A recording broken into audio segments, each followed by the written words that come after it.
राजा when और पृथु का चरित्र। नमस्कार। अगर आप किसी कारणवश मुझे सब्सक्राइब नहीं कर सकते तो लाइक अवश्य कीजिएगा। श्री पराशर जी बोले, हे मैत्रेय, ध्रुव से उसकी पत्नी ने शिष्टि और भव्य को उत्पन्न किया और भव्य से शंभु का जन्म हुआ तथा शिष्टि के द्वारा उसकी पत्नी सुच्छाया ने रिपु, रिपुंजय, विप्र, वृकल और वृक्तेजा नामक 5 निष्पाप पुत्र उत्पन्न किए।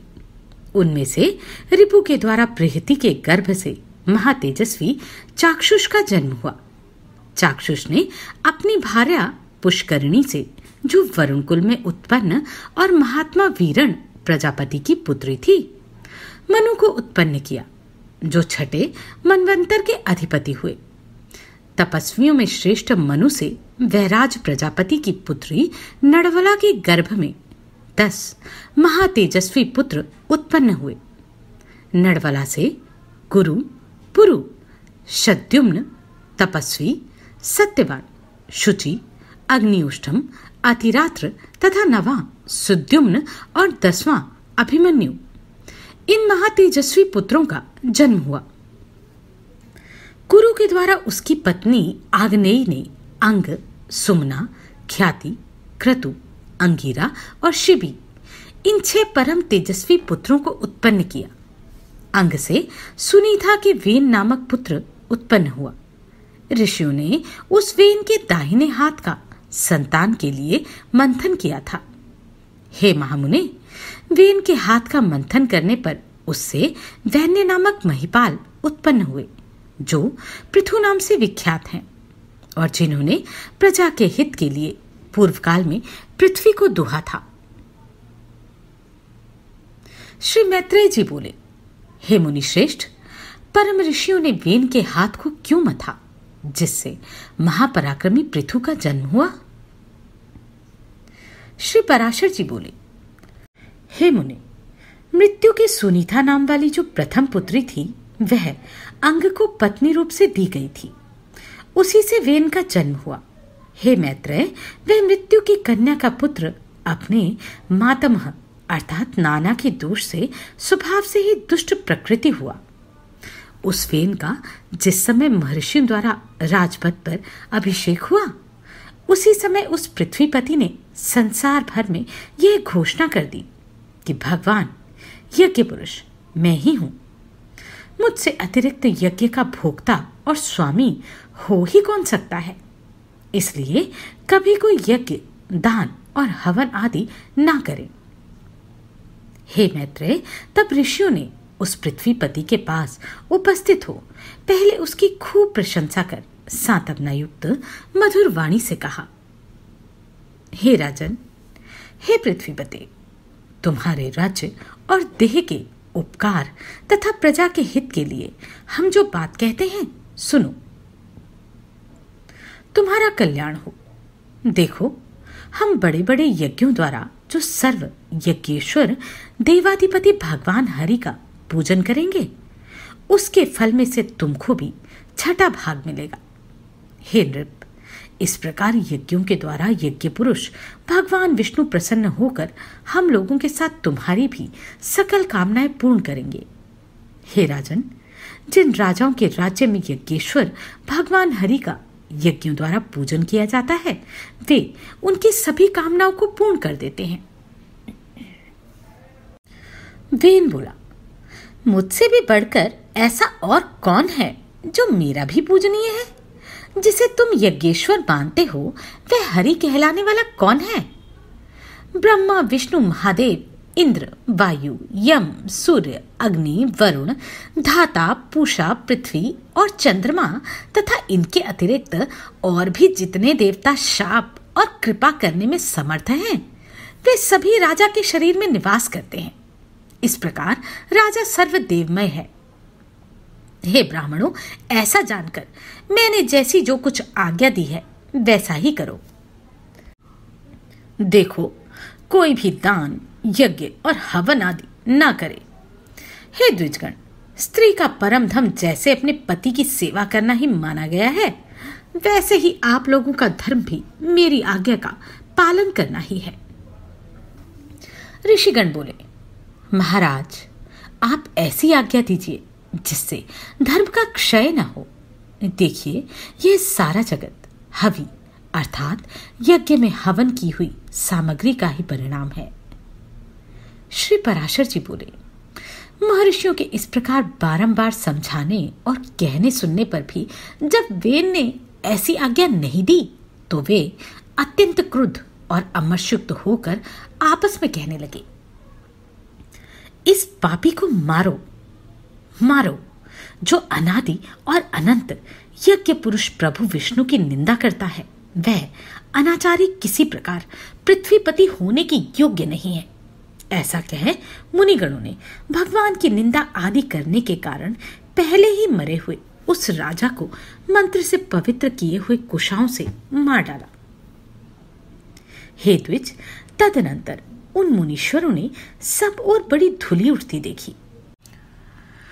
उसे देखकर उन्होंने अपने निकटवर्ती लोगों से पूछा, यह क्या है? उन पुरुषों ने कहा, राष्ट्र के राजाहीन हो जाने से दीन दुखिया लोगों ने चोर बनकर दूसरों का धन लूटना आरंभ कर दिया है। हे मुनिवरों, उन तीव्र वेग वाले परधनहारी चोरों के उत्पात से यह बड़ी भारी धूली उठती दिख रही है।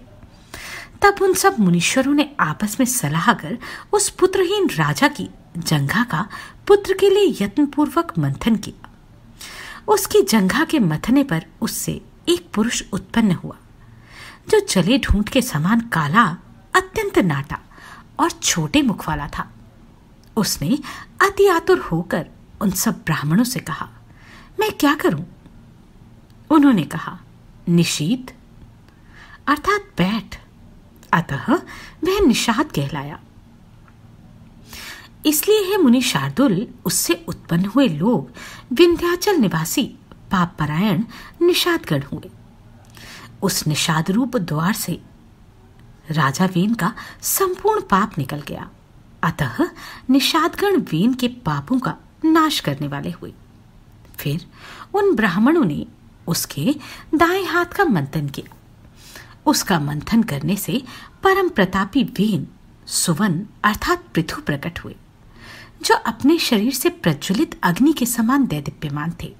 उसी समय आजगव नामक आदित्य अर्थात सर्वप्रथम धनुष और दिव्य बाण तथा कवच आकाश से गिरे। उनके उत्पन्न होने से सभी जीवों को अति आनंद हुआ और केवल सत्पुत्र के ही जन्म लेने से वेन भी स्वर्गलोक को चले गए। इस प्रकार महात्मा पुत्र के कारण ही उसकी पूम अर्थात नरक से रक्षा हुई। महाराज पृथु के अभिषेक के लिए सभी समुद्र और नदियां सब प्रकार के रत्न और जल लेकर उपस्थित हुए। उस समय आंगिरस देवगणों के सहित पितामह ब्रह्मा जी ने और समस्त स्थावर जगम प्राणियों ने वहां आकर महाराज वेन ने अर्थात वेन पुत्र का राज्याभिषेक किया। उनके दाहिने हाथ में चक्र का चिन्ह देखकर उन्हें विष्णु का अंश जान पितामह ब्रह्मा जी को परम आनंद हुआ। यह श्री विष्णु भगवान के चक्र का चिन्ह सभी चक्रवर्ती राजाओं के हाथ में हुआ करता है। उनका प्रभाव कभी देवताओं से भी कुंठित नहीं होता। इस प्रकार महातेजस्वी और परम प्रतापी वेन पुत्र धर्मकुशल महानुभावों द्वारा विधि पूर्वक अति महान राज राजेश्वर पद पर अभिषिक्त हुए। जिस प्रजा को पिता ने अपरक्त अर्थात अप्रसन्न किया था, उसी को उन्होंने अनुरंजित अर्थात प्रसन्न किया। इसलिए अनुरंजन करने से उनका नाम राजा हुआ। जब वे समुद्र में चलते थे तो जल बहने से रुक जाता था। पर्वत उन्हें मार्ग देते थे और उनकी ध्वजा कभी भंग नहीं हुई। पृथ्वी बिना जोते बोए धान्य पकाने वाली थी। केवल चिंतन मात्र से ही अन्न सिद्ध हो जाता था। गौएं कामधेनु रूपा थीं और पत्ते पत्ते में मधु भरा रहता था। राजा पृथु ने उत्पन्न होते ही पैतामह यज्ञ किया। उससे सोमाभिश्व के दिन सूती अर्थात सोमाभिश्व भूमि से महापति सूत की उत्पत्ति हुई। उसी महायज्ञ में बुद्धिमान मागध का भी जन्म हुआ। तब मुनिवरों ने उन दोनों सूत और मागधों से कहा, तुम इन प्रतापवान वेनपुत्र महाराज पृथु की स्तुति करो, तुम्हारे योग्य यही कार्य है। और राजा भी स्तुति के ही योग्य हैं। तब उन्होंने हाथ जोड़कर सब ब्राह्मणों से कहा, ये महाराज तो आज ही उत्पन्न हुए हैं, हम इनके कोई कर्म तो जानते ही नहीं। अभी इनके ना तो कोई गुण प्रकट हुए हैं, ना यश ही विख्यात हुआ है। फिर कहिए हम किस आधार पर इनकी स्तुति करें। ऋषिगण बोले, ये महाबली चक्रवर्ती महाराज भविष्य में जो जो कर्म करेंगे और इनके जो जो भावी गुण होंगे, उन्हीं से तुम इनका स्तवन करो।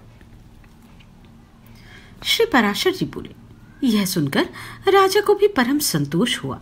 उन्होंने सोचा, मनुष्य सद्गुणों के कारण ही प्रशंसा का पात्र होता है, अतः मुझको भी गुण उपार्जन करना चाहिए।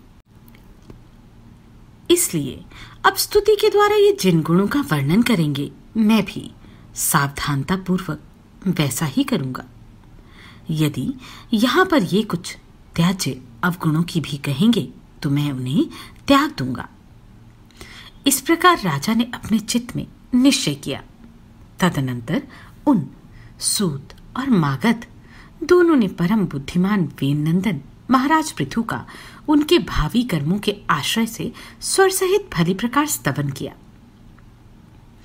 उन्होंने कहा, ये महाराज सत्यवादी, दानशील, सत्य मर्यादा वाले, लज्जाशील, सुहृद, क्षमाशील, पराक्रमी और दुष्टों का दमन करने वाले हैं।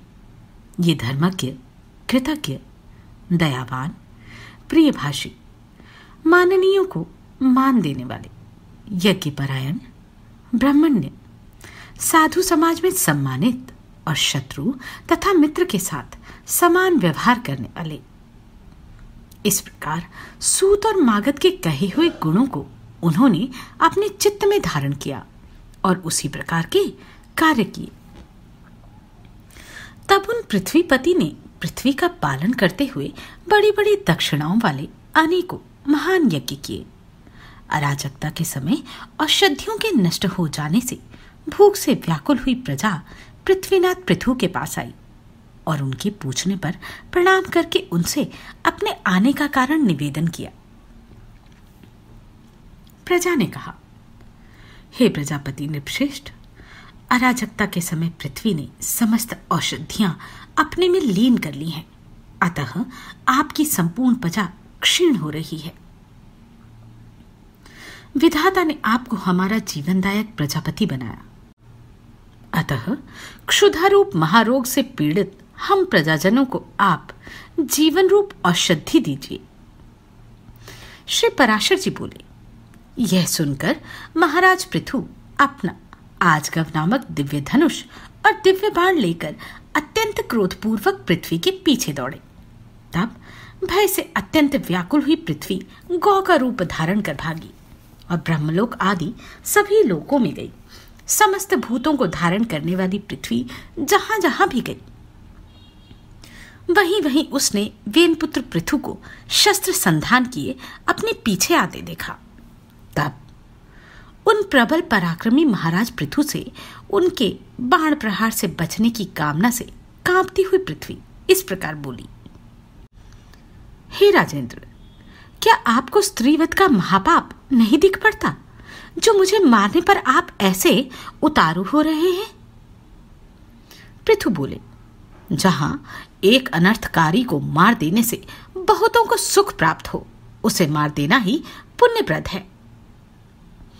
पृथ्वी बोली, हे नृपश्रेष्ठ, यदि आप प्रजा के हित के लिए ही मुझे मारना चाहते हैं तो मेरे मर जाने पर आपकी प्रजा का आधार क्या होगा? पृथु ने कहा, अरे वसुधे, अपनी आज्ञा का उल्लंघन करने वाली तुझे मारकर मैं अपने योग बल से ही इस प्रजा को धारण करूंगा। श्री पराशर जी बोले, तब अत्यंत भयभीत एवं कांपती हुई पृथ्वी ने उन पृथ्वीपते को पुनः प्रणाम करके कहा, हे राजन, यत्नपूर्वक आरंभ किए हुए सभी कार्य सिद्ध हो जाते हैं। अतः मैं भी आपको एक उपाय बताती हूं। यदि आपकी इच्छा हो तो वैसा ही करें। हे नरनाथ, मैंने जिन समस्त औषधियों को पचा लिया है, उन्हें यदि आपकी इच्छा हो तो दुग्ध रूप से मैं दे सकती हूं। अतः हे धर्मात्माओं में श्रेष्ठ महाराज, आप प्रजा के हित के लिए कोई ऐसे वत्स अर्थात बछड़ा बनाइए जिससे वात्सल्यवश मैं उन्हें दुग्ध रूप से निकाल सकूं, और मुझको आप सर्वत्र समतल कर दीजिए, जिससे मैं उत्तमोत्तम औषधियों के बीज रूप दुग्ध को सर्वत्र उत्पन्न कर सकूं। श्री पराशर जी कहते हैं, तब महाराज पृथु ने अपने धनुष की कोटि से सैकड़ों हजारों पर्वतों को उखाड़कर उन्हें एक स्थान पर इकट्ठा कर दिया। इससे पूर्व पृथ्वी के समतल न होने से पुर और ग्राम आदि का कोई नियमित विभाग नहीं था। हे मैत्रेय, उस समय अन्न, गौरक्षा, कृषि और व्यापार का भी कोई क्रम न था। यह सब तो वेनपुत्र पृथु के समय से ही आरंभ हुआ। हे द्विजोत्तम, जहां जहां भूमि समतल थी वहीं वहीं पर प्रजा ने निवास करना पसंद किया।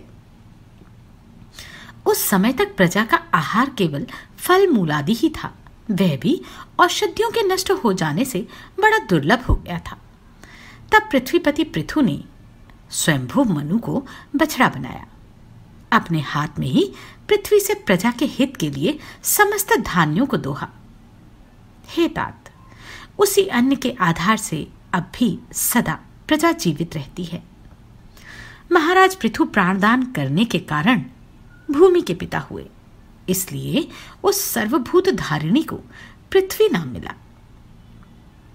हे मुनि, फिर देवता, मुनि, दैत्य, राक्षस, पर्वत, गंधर्व, सर्प, यक्ष और पितृगण आदि ने अपने अपने पात्रों में अपना अभिमत दूध दोहा तथा दोहने वालों के अनुसार उनके सजातीय ही दोग्धा और वत्स आदि हुए। इसलिए विष्णु भगवान के चरणों से प्रकट हुई यह पृथ्वी ही सबको जन्म देने वाली, बनाने वाली तथा धारण और पोषण करने वाली है। इस प्रकार पूर्व काल में वेन के पुत्र महाराज पृथु ऐसे प्रभावशाली और वीरवान हुए। प्रजा का रंजन करने के कारण वे राजा कहलाए। जो मनुष्य महाराज पृथु के इस चरित्र का कीर्तन करता है, उसका कोई भी दुष्कर्म फलदायी नहीं होता। पृथु का यह अत्युत्तम जन्म वृतांत और उनका प्रभाव अपने सुनने वाले पुरुषों के दुस्वप्नों को सर्वदा शांत कर देता है। श्री पराशर जी बोले, हे मैत्रेय, पृथु के अंतर्ध्वान और वादी नामक दो धर्मज्ञ पुत्र हुए। उनमें से अंतर्ध्वान से उसकी पत्नी शिखंडी ने हविर्धान को उत्पन्न किया। हविर्धान से अग्निकुलीना धीषणा ने प्राचीन बही, शुक्र, गय, कृष्ण, वृज और अजिन ये 6 पुत्र उत्पन्न किए। हे महाभग, हविर्धान से उत्पन्न हुए भगवान प्राचीन बही एक महान प्रजापति थे, जिन्होंने यज्ञ के द्वारा अपनी प्रजा की बहुत वृद्धि की। हे मुनि, उनके समय में यज्ञानुष्ठान की अधिकता के कारण प्राचीनाग्र कुश समस्त पृथ्वी में फैले हुए थे। इसलिए वे महाबली प्राचीन बही नाम से विख्यात हुए। हे महामते, उन महीपते ने महान तपस्या के अनंतर समुद्र की पुत्री सवर्णा से विवाह किया। उस समुद्र की कन्या सवर्णा के प्राचीन बही से 10 पुत्र हुए। वे प्रचेता नामक सभी पुत्र धनुर्विद्या के पारगामी थे। उन्होंने समुद्र के जल में रहकर 10,000 वर्ष तक समान धर्म का आचरण करते हुए घोर तपस्या की। श्री मैत्रेय जी बोले, हे महामुनि, उन महात्मा प्रचेताओं ने जिस लिए समुद्र के जल में तपस्या की थी, सो आप कहिए। श्री पराशर जी कहने लगे, हे मैत्रेय, एक बार प्रजापति की प्रेरणा से प्रचेताओं के महात्मा पिता प्राचीन वही ने उनसे अति सम्मानपूर्वक संतान उत्पत्ति के लिए इस प्रकार कहा, हे पुत्रों, देवादिदेव ब्रह्मा जी ने मुझे आज्ञा दी है कि तुम प्रजा की वृद्धि करो, और मैंने भी उनसे बहुत अच्छा कह दिया। अतः हे पुत्रगण, तुम मेरी प्रसन्नता के लिए सावधानता पूर्वक प्रजा की वृद्धि करो, क्योंकि प्रजापति की आज्ञा तुमको भी सर्वथा माननीय है। श्री पराशर जी बोले, हे मुने, उन राजकुमारों ने पिता के ये वचन सुनकर उनसे जो आज्ञा ऐसा कहकर फिर पूछा, हे तात, जिस कर्म से हम प्रजा वृद्धि में समर्थ हो सकें उसकी आप हमसे भली प्रकार व्याख्या कीजिए। पिता ने कहा, वरदायक भगवान विष्णु की आराधना करने से ही मनुष्य को निसंदेह इष्ट वस्तु की प्राप्ति होती है, और किसी उपाय से नहीं। इसके सिवा और मैं तुमसे क्या कहूं?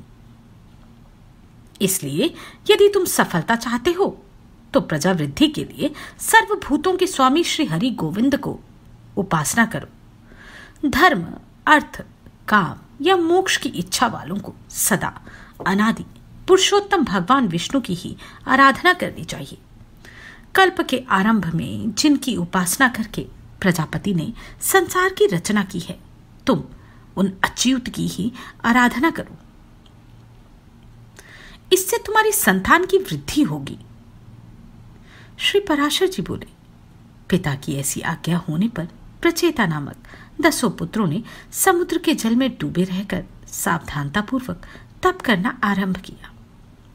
हे मुनिश्रेष्ठ, सर्वलोकाश्रय जगतपति श्री नारायण में चित्त लगाए हुए उन्होंने 10,000 वर्ष तक वहीं जल में ही स्थित रहकर देवादिदेव श्रीहरि की एकाग्र चित्त से स्तुति की। जो अपनी स्तुति की जाने पर स्तुति करने वालों की सभी कामनाएं सफल कर देते हैं।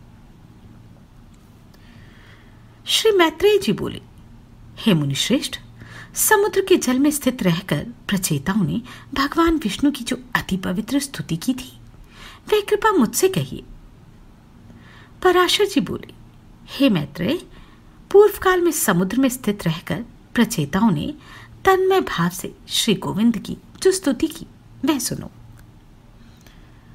प्रचेताओं ने कहा, जिनमें संपूर्ण वाक्यों की नित्य प्रतिष्ठा है, अर्थात जो संपूर्ण वाक्यों के एकमात्र प्रतिपाद्य हैं तथा जो जगत की उत्पत्ति और प्रलय के कारण हैं, उन निखिल जगन नायक परम प्रभु को हम नमस्कार करते हैं। जो आद्य ज्योति स्वरूप अनुपम, अणु, अनंत, अपार और समस्त चराचर के कारण हैं तथा जिन रूपहीन परमेश्वर के दिन, रात्रि और संध्या ही प्रथम रूप हैं, उन काल स्वरूप भगवान को मैं नमस्कार करता हूं। समस्त प्राणियों के जीवन रूप जिनके अमृतमय स्वरूप को देव और पितृगण नित्य प्रति भोगते हैं, उन सोम स्वरूप प्रभु को नमस्कार है। जो तीक्ष्ण स्वरूप अपने तेज से आकाश मंडल को प्रकाशित करते हुए अंधकार को भक्षण कर जाते हैं तथा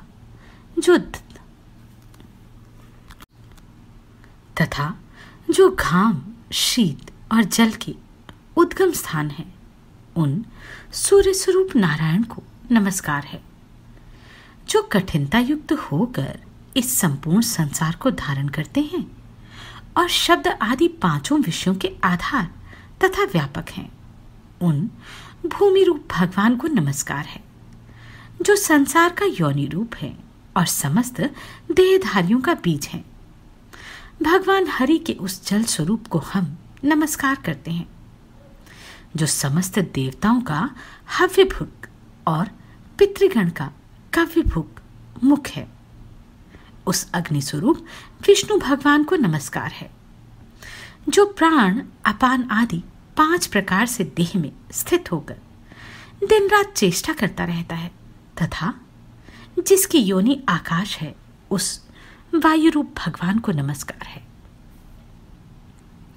जो समस्त भूतों को अवकाश देता है, उस अनंत मूर्ति और परम शुद्ध आकाश स्वरूप प्रभु को नमस्कार है।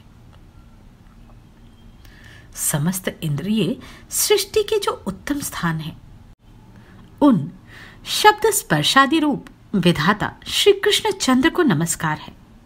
जो क्षर और अक्षर इंद्रिय रूप से नित्य विषयों को ग्रहण करते हैं, उन ज्ञान मूल हरि को नमस्कार है। इंद्रियों के द्वारा ग्रहण किए विषयों को जो आत्मा के सम्मुख उपस्थित करते हैं, उन अंतःकरण रूप विश्वात्मा को नमस्कार है।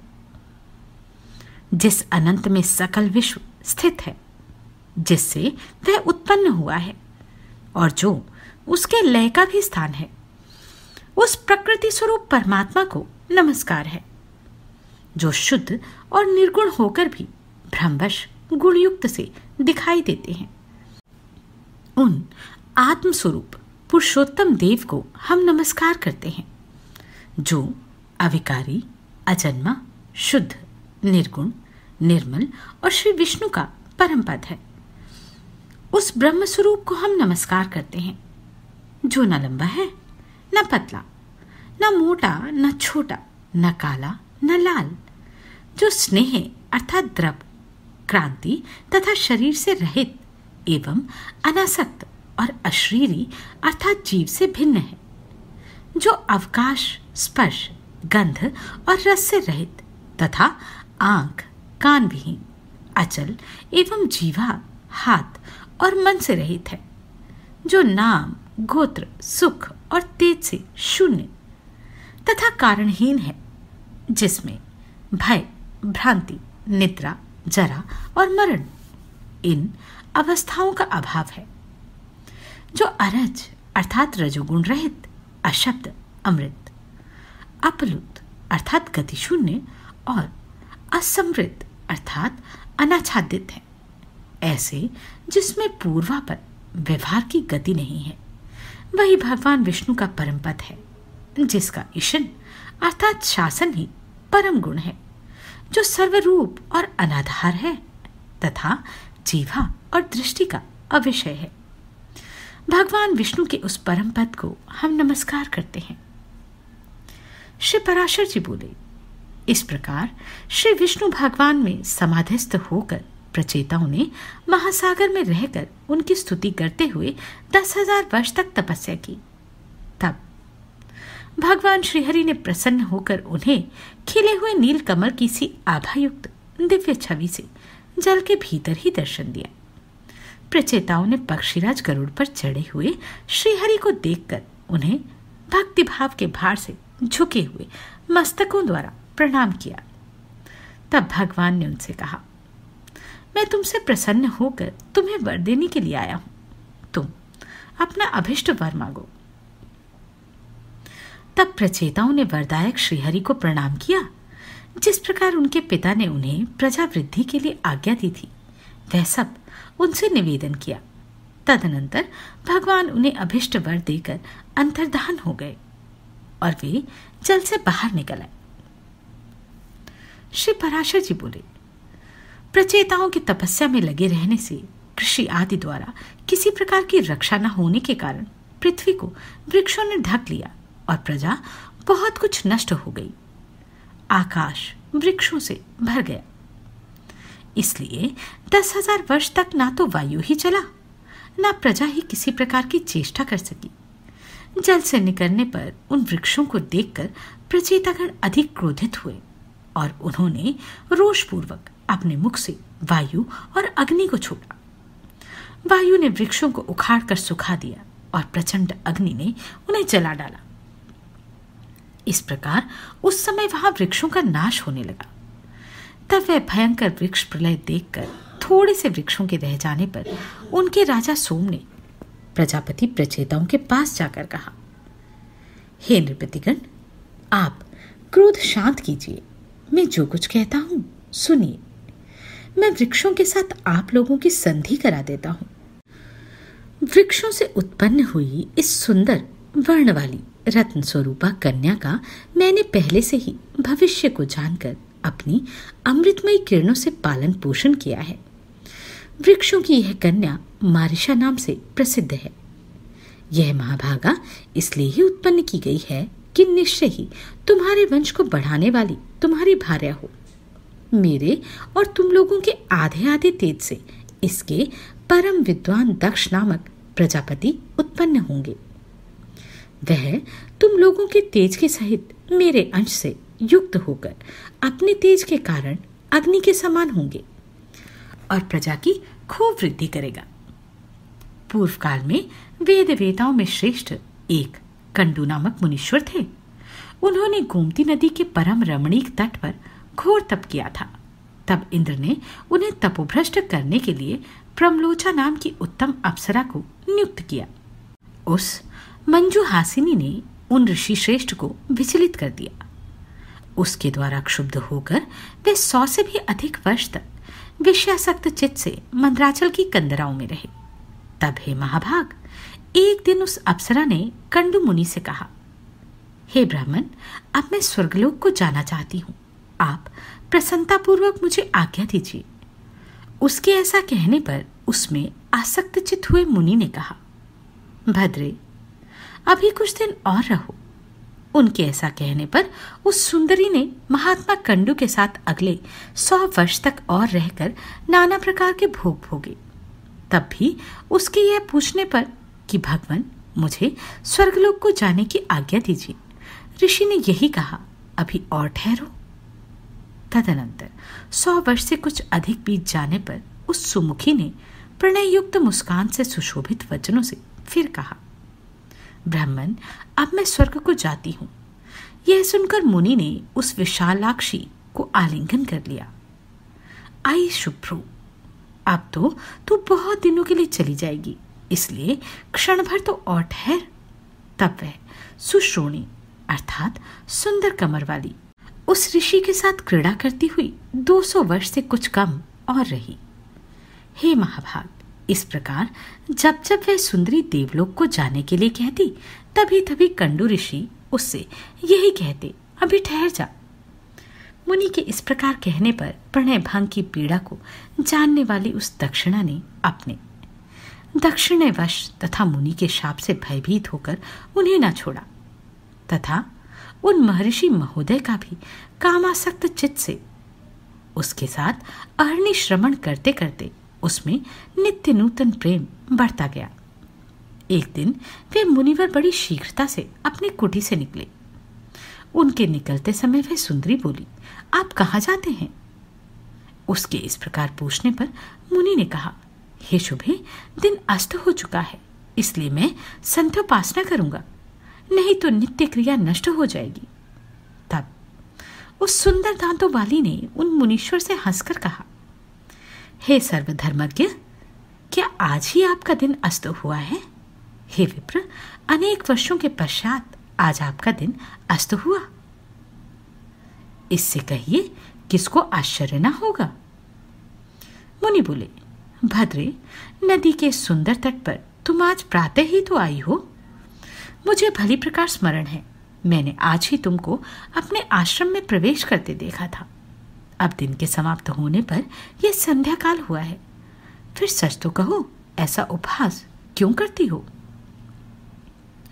प्रमलोचा बोली, ब्राह्मण, आपका यह कथन कि तुम सवेरे ही आई हो ठीक ही है, इसमें छूट नहीं, परंतु उस समय को तो आज सैकड़ों वर्ष बीत चुके। सोम ने कहा। तब उन विप्रवर ने उस विशालाक्षी से कुछ घबराकर पूछा, अरे बीरू, ठीक ठीक बता, तेरे साथ रमण करते मुझे कितना समय बीत गया? प्रमलोचा ने कहा, अब तक 907 वर्ष 6 माह और 3 दिन और भी बीत चुके हैं। ऋषि बोले, आई भीरू, यह तो ठीक कहती है, या हे शुभे, मेरी हंसी करती है। मुझे तो ऐसा ही प्रतीत होता है कि मैं इस स्थान पर तेरे साथ केवल एक ही दिन रहा हूं। प्रमलोचा बोली, हे ब्राह्मण, आपके निकट में झूठ कैसे बोल सकती हूँ?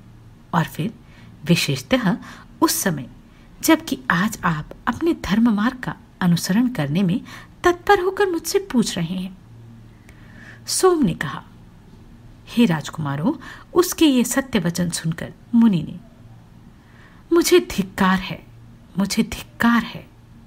ऐसा कहकर स्वयं ही अपने को बहुत कुछ भला बुरा कहा। मुनि बोले, ओह, मेरा तप नष्ट हो गया।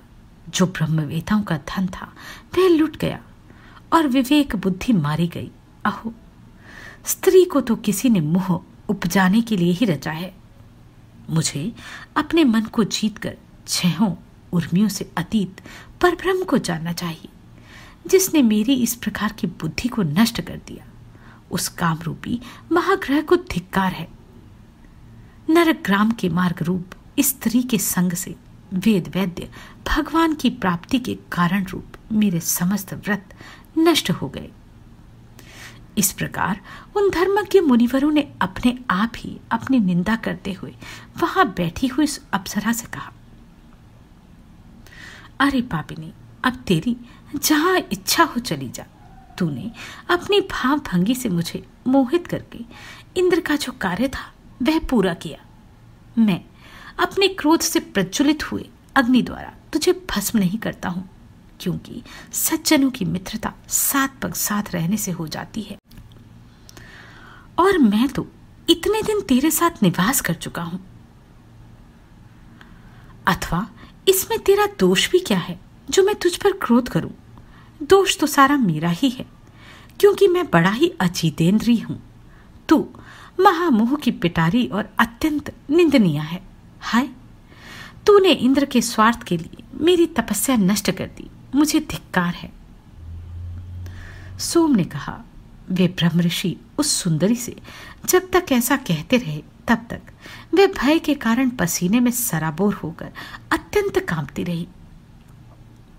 इस प्रकार जिसका समस्त शरीर पसीने में डूबा हुआ था और जो भय से थर थर कांप रही थी, उस प्रमलोचा से मुनिश्रेष्ठ कंडू ने क्रोधपूर्वक कहा, अरे तू चली जा, चली जा। तब बारंबार फटकारे जाने पर वह उस आश्रम से निकली और आकाश मार्ग से जाते हुए उसने अपना पसीना वृक्षों के पत्तों से पोंछा। वह बाला वृक्षों के नवीन लाल लाल पत्तों से अपने पसीने से तर शरीर को पोंछती हुई एक वृक्ष से दूसरे वृक्ष पर चलती गई। उस समय ऋषि ने उसके शरीर में जो गर्भ स्थापित किया था वह भी रोमांच से निकले हुए पसीने के रूप में उसके शरीर से बाहर निकल आए। उस गर्भ को वृक्षों ने ग्रहण कर लिया, उसे वायु ने एकत्रित कर दिया और मैं अपनी किरणों से उसे पोषित करने लगा। इससे वह धीरे धीरे बढ़ गया। वृक्षाग्रह से उत्पन्न हुई वह मारीशा नाम की सुमुखी कन्या तुम्हें वृक्षगण समर्पण करते हैं, अतः अब यह क्रोध शांत करो। इस प्रकार वृक्षों से उत्पन्न हुई वह कन्या प्रमलोचा की पुत्री है तथा कंडू मुनि की, मेरी और वायु की भी संतान है। श्री पराशर जी बोले, हे मैत्रेय, तब यह सोचकर कि प्रचेतागण योग भ्रष्ट की कन्या होने से मरीषा को आग्रह ना समझे, सोमदेव ने कहा, साधु श्रेष्ठ, भगवान कंडू भी तप के क्षीण हो जाने से पुरुषोत्तम क्षेत्र नामक भगवान विष्णु की निवास भूमि को गए और हे राजपुत्रों, वहां वे महायोगी एकनिष्ठ होकर एकाग्रचित से ब्रह्मपार मंत्र का जप करते हुए उधर व बाहु रहकर श्री विष्णु भगवान की आराधना करने लगे। प्रचेतागण बोले, हम कंडू मुनि का ब्रह्मपार नामक परम स्तोत्र सुनना चाहते हैं, जिसका जप करते हुए उन्होंने श्री केशव की आराधना की थी। सोम ने कहा, हे राजकुमारों, वह मंत्र इस प्रकार है। श्री विष्णु भगवान संसार मार्ग की अंतिम अवधि है, उनका पार पाना कठिन है। वे पर अर्थात आकाश आदि से भी पर अर्थात अनंत है, अतः सत्य स्वरूप है। तपोनिष्ठ महात्माओं को ही वे प्राप्त हो सकते हैं, क्योंकि वे पर अनात्मन प्रपंच से परे हैं तथा पर अर्थात इंद्रियों के आगोचर परमात्मा है और भक्तों के पालक एवं उनके अभिष्ट को पूर्ण करने वाले हैं। वे कारण अर्थात पंचभूत के कारण, पंच तन्मात्रा के हेतु, तामस अहंकार और उसके भी हेतु, महातत्व के हेतु, प्रधान के भी परम हेतु हैं और इस प्रकार समस्त कर्म और कर्ता आदि के सहित कार्य रूप से स्थित सकल प्रपंच का पालन करते हैं। ब्रह्म ही प्रभु हैं, ब्रह्म ही सर्व जीव रूप है और ब्रह्म ही सकल प्रजा का पति अर्थात रक्षक तथा अविनाशी है। वह ब्रह्म अव्यय, नित्य और अजन्मा है तथा वही क्षय आदि समस्त विकारों से शून्य विष्णु है। क्योंकि वे अक्षर, अज और नित्य ब्रह्म ही पुरुषोत्तम भगवान विष्णु हैं, इसलिए उनका नित्य अनुरक्त भक्त होने के कारण मेरे राग आदि दोष शांत हों। इस ब्रह्मपार नामक परम स्तोत्र का जाप करते हुए श्री केशव की आराधना करने से उन मुनीश्वर ने परम सिद्धि प्राप्त की। जो पुरुष इस सत्व को नित्य प्रति पढ़ता या सुनता है, वह काम आदि सकल दोषों से मुक्त होकर अपना मनोवांछित फल प्राप्त करता है। अब मैं तुम्हें यह बताता हूं कि वह मरीषा पूर्व जन्म में कौन थी। यह बता देने से तुम्हारे कार्य का गौरव सफल होगा, अर्थात तुम प्रजा वृद्धि रूप फल प्राप्त कर सकोगे। पारम परम विष्णुर्पार पारः परः परिभ्यः परमार्थ रूपी सः ब्रह्म पारः परपार भूतः परः पराणामपि पार पारः स कारणं कारणतस्तोऽपि तस्यापि हेतु पर हेतु हेतुः कार्येषु चैवं सः कर्म कर्तृ रूपैर् शैशैर्वतिः सर्वम् ब्रह्म प्रभु ब्रह्म स सर्वभूता ब्रह्म प्रजानां पतिर्च्युतो असुः ब्रह्मा व्ययं नित्यमजं स विष्णु रपक्ष्याध्यैर खिलैर संघी। यह साध्वी अपने पूर्व जन्म में एक महारानी थी। पुत्रहीन अवस्था में ही पति के मर जाने पर इस महाभागा ने अपने भक्ति भाव से विष्णु भगवान को संतुष्ट किया। इसकी आराधना से प्रसन्न हो विष्णु भगवान ने प्रकट होकर कहा, हे शुभे, वर मांगो। तब इसने अपनी मनोभिलाषा इस प्रकार कह सुनाई, भगवान, बाल विधवा होने के कारण मेरा जन्म व्यर्थ ही हुआ। हे जगतपते, मैं ऐसी अभागिनी हूं कि फलहीन अर्थात पुत्रहीन ही उत्पन्न हुई। अतः आपकी कृपा से जन्म जन्म में मेरे बड़े प्रशंसनीय पति हूं और प्रजापति ब्रह्मा जी के समान पुत्र हूं। और हे अधोक्षज, आपके प्रसाद से मैं भी कुल, शील, अवस्था, सत्य, दाक्षिण्य अर्थात कार्यकुशलता, शीघ्रकारिता, अविसंवादिता अर्थात उल्टा न कहना, सत्व, वृद्ध सेवा और कृतज्ञता आदि गुणों से तथा सुंदर रूप सम्मति से संपन्न और सबको प्रिय लगने वाली अयोनिजा अर्थात माता के गर्भ से जन्म लिए बिना ही उत्पन्न हूं। सोम बोले। उसके ऐसा कहने पर वरदायक परमेश्वर देवादिदेव श्री ऋषिकेश ने प्रणाम के लिए झुकी हुई उस बाला को उठाकर कहा, तेरे एक ही जन्म में बड़े पराक्रमी और विख्यात कर्मवीर 10 पति होंगे और हे शोभने, उसी समय तुझे प्रजापति के समान एक महावीरवान एवं अत्यंत बल विक्रम युक्त पुत्र भी प्राप्त होगा। वह इस संसार में कितने ही वंशों को चलाने वाला होगा और उसकी संतान संपूर्ण त्रिलोकी में फैल जाएगी तथा तू भी मेरी कृपा से उदार रूप, गुण संपन्ना, सुशीला और मनुष्य के चित्त को प्रसन्न करने वाली अयोनिजा ही उत्पन्न होगी। हे राजपुत्रों, उस विशालाक्षी से ऐसा कह भगवान अंतर्धान हो गए और वही यह मरीषा के रूप से उत्पन्न हुई तुम्हारी पत्नी है। श्री पराशर जी बोले, तब सोमदेव के कहने से प्रचेताओं ने अपना क्रोध शांत किया और उस मरीषा को वृक्षों से पत्नी रूप में ग्रहण किया। उन 10 प्रचेताओं से मरीषा के महाभाग दक्ष प्रजापति का जन्म हुआ, जो पहले ब्रह्मा जी से उत्पन्न हुए थे। हे महामते, उन महाभाग दक्ष ने ब्रह्मा जी की आज्ञा पालते हुए सर्ग रचना के लिए उद्यत होकर उनकी अपनी सृष्टि बढ़ाने और संतान उत्पन्न करने के लिए नीच, ऊच तथा द्विपद, चतुष्पद आदि नाना प्रकार के जीवों को पुत्र रूप से उत्पन्न किया। प्रजापति दक्ष ने पहले मन से ही सृष्टि करके फिर स्त्रियों की उत्पत्ति की।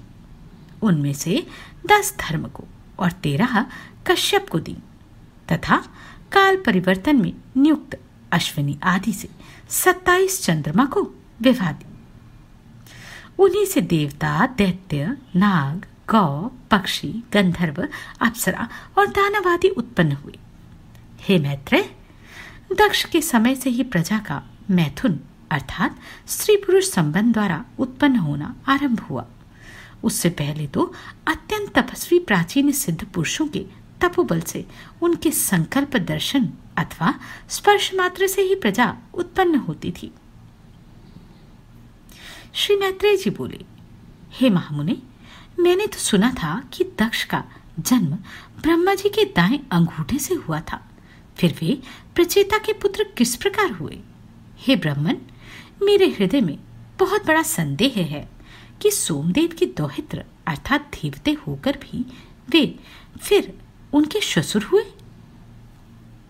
श्री पराशर जी बोले, हे मैत्रेय, प्राणियों की उत्पत्ति और नाश अर्थात प्रवाह रूप से निरंतर हुआ करते हैं। इस विषय में ऋषियों तथा अन्य दिव्य दृष्टि पुरुषों को कोई मोह नहीं होता। हे मुनि श्रेष्ठ, ये दक्षादि युग युग में होते हैं और फिर लीन हो जाते हैं। इसमें विद्वान को किसी प्रकार का संदेह नहीं होता। हे द्विजोत्तम, इनमें पहले किसी प्रकार की ज्येष्ठता अथवा कनिष्ठता भी नहीं थी। उस समय तप और प्रभाव ही उनकी ज्येष्ठता का कारण होता था। श्री मैत्रेय जी बोले, हे ब्राह्मण, आप मुझसे देव, दानव, गंधर्व, सर्प और राक्षसों की उत्पत्ति विस्तार पूर्वक कहिए। नमस्कार, मैं आभा शर्मा जावास। यदि आपको मेरा ये प्रयत्न सराहनीय लगा हो तो मुझे सब्सक्राइब करके प्रोत्साहित करें।